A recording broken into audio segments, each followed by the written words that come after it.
In today's video, I'm going to teach you how to show the status of a record in Airtable.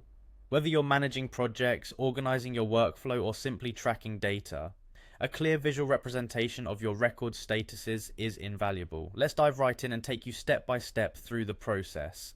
First, you'll need to go to Airtable's website. You can simply enter Airtable into your search engine or directly type airtable.com into your browser's address bar. Once you arrive on the homepage, you should see the familiar welcome screen. Next, click on Sign In, usually located in the top right corner of the page. If you don't already have an account, you'll need to create one, but let's assume you do. After hitting the Sign In button, you'll be prompted to enter your login credentials. This is typically your email and password, so go ahead and type those in. Once you're logged in, click on Continue. This step will finalize the login process, granting you access to your Airtable workspace.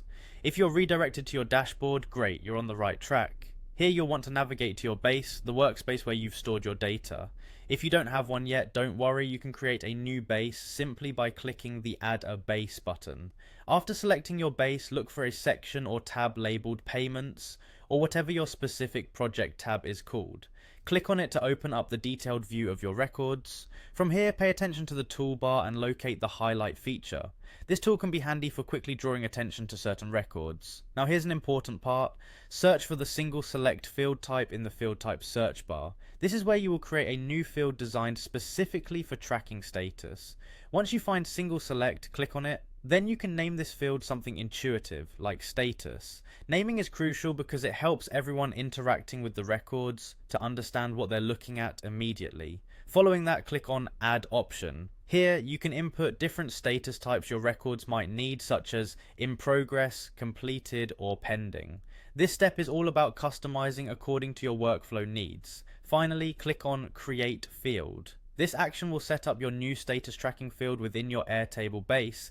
Take a moment to review your setup and ensure everything looks right. You can start assigning statuses to different records and enjoy the added level of organization this setup provides.